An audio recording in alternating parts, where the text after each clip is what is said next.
Stephen Paul Jobs was an American inventor, designer, and businessman who served as Apple's computer's co-founder, CEO, and chairman. The iPod, iPhone, and iPad are just a few of Apple's groundbreaking inventions that have changed the course of modern technology. Jobs was born in 1955 to two University of Wisconsin's graduate students who put him up for adoption. Was intelligent but aimless. He dropped out of school and tried his hand at a variety of activities before partnering with Steve Wozniak to co-found Apple in 1976. Jobs launched Pixar Animation Studios after leaving the company in 1985, and he later joined Apple more than 10 years later. Steve Jobs' parents and adoption: Joan Shibo, later Joan Simpson, and Abdulfatah John Jandali, two PhD students at the University of Wisconsin, were the parents of Jobs. The parents placed their kid, who was unnamed, for adoption. Jandali Jobs, Jobs' father, was a professor of political science in Syria. Shibo, his mother, was a speech therapist. His original parents married soon after Jobs was placed for adoption, and Mona Simpson was the second child.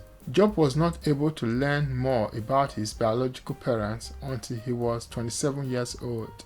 As an infant, Jobs was adopted by Clara and Paul Jobs and named Stephen Paul Jobs. Clara worked as an accountant, and Paul was a Coast Guard veteran and machinist, basically someone who operated machines. Early life: Jobs was born in San Francisco, California on February 24, 1955. He resided in Mountain View, California, a region that would eventually come to be known as Silicon Valley, with his adopted family. Jobs and his father worked on electronics in the garage when Jobs was a young lad. Paul taught his son how to assemble and reassemble circuits. This activity gave the young Steve Jobs self-assurance, persistence, and mechanical skills. If you like this kind of videos, can I ask you to please subscribe, as it goes a long way to help this channel. Thank you. Steve Jobs' education and college. Although Jobs has always been a sharp and creative thinker, his early years were marred by difficulties with conventional education. Jobs' fourth-grade teacher had to bribe him to study because he was a troublemaker in elementary school due to boredom. However, because Jobs tested so well, authorities wanted to skip him ahead of high school, a suggestion that his parents rejected. Jobs enrolled at Portland, Oregon's Reed College after graduating from high school. He spent the following 18 months sporadically attending creative sessions at the school after dropping out of college after 6 months due to a lack of purpose. Jobs later recalled how taking a calligraphy course sparked his passion for typography. Jobs began working for Atari in 1974 as a video game designer. A few months later, he quit the organization in order to continue his travel and engage in psychedelic drug experiment while seeking spiritual awakening in India. Steve Jobs and Steve Wozniak.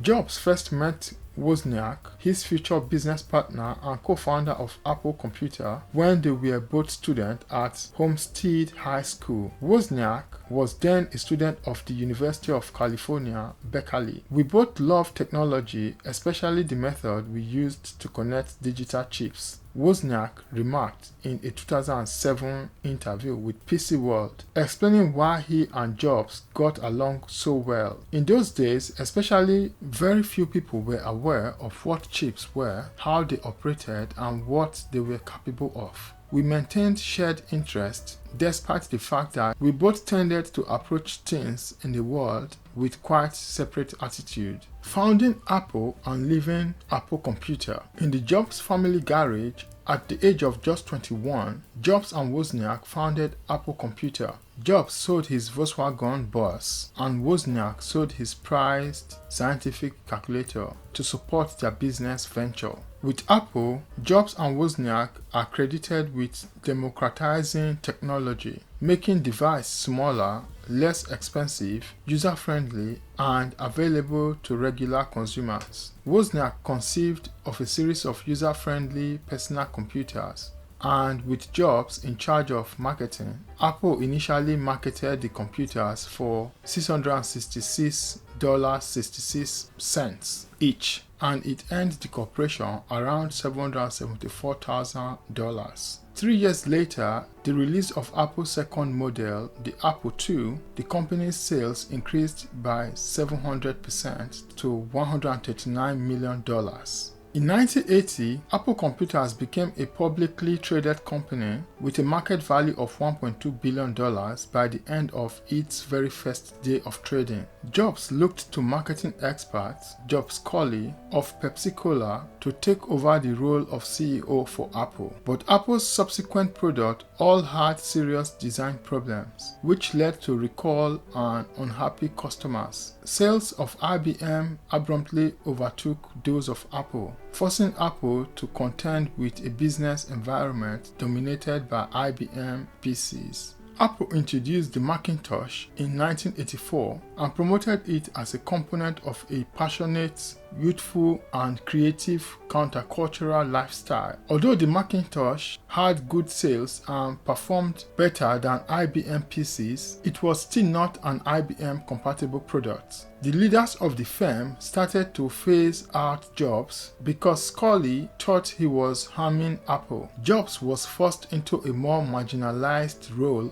at the firm he co-founded and left in 1985 while not having an official title with it. Nest. Jobs founded Nest Incorporated as a new hardware and software company in 1985 after quitting Apple. In 1996, Apple paid $429 million to acquire the company after it failed to sell its customized operating system to the majority of Americans, reinventing Apple. Jobs reclaimed his position as CEO of Apple in 1997. Jobs is credited for reviving the firm in the 1990s, just as he was responsible for Apple's success in the 1970s. Jobs resurrected Apple with a new management group, modified stock options, and a self-imposed yearly pay cap of $1. Consumers were once again drawn in by Jobs' innovative products like the iMac, strong branding initiatives, and fashionable looks. In the years that followed, Apple unveiled products that would change the face of technology, including the MacBook Air, iPod, and iPhone. The moment Apple unveiled a new device, other companies rushed to develop similar technologies. In 2007, Apple's quarterly reports considerably improved. Shares were trading at a record-breaking $199.99 per share. The business had a remarkable $1.58 billion profit, $18 billion cash surplus, and no debts. Apple overtook Walmart as the second largest music retailer in America in 2008, thanks to the success of its iTunes and iPod products. Apple has also been named first among Fortune 500 businesses for returns to shareholders and first on Fortune's magazine's list of America's most admired companies. Steve Jobs and Pixar. George Lucas sold Jobs an animation business in 1986, and the business later evolved into Pixar Animation Studios. Jobs first put $50 million of his own money into Pixar because he was confident in the company's potential. The company went on to create hugely successful pictures, including Toy Story, Finding Nemo, and The Incredibles. All of Pixar's productions have made $4 billion.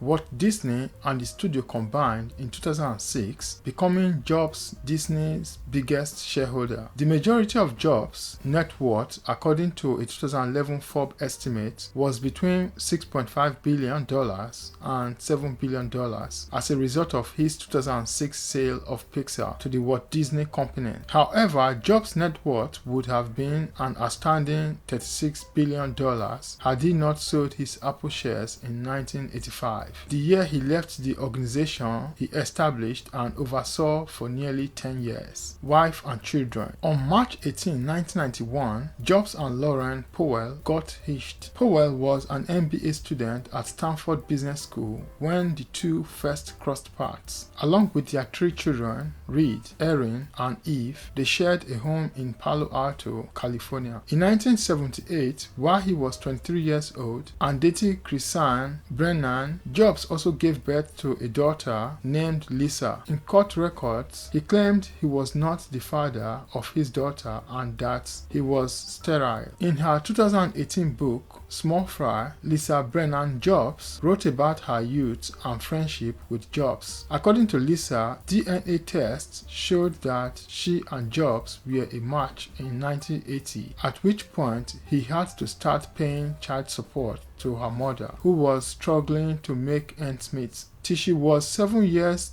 old, Jobs did not approach his daughter about a relationship. Lisa moved in with her father when she was a teenager. Jobs passed away in 2011 after a protracted fight with pancreatic cancer. Hi everyone, I hope this video has been informative. If you like this video and you like to see more contents like this, kindly like this video, share with others, leave a comment in the comment section, and also kindly subscribe to this channel if you have not subscribed yet. Thanks for watching to the end. Have a nice day and look out for the next video.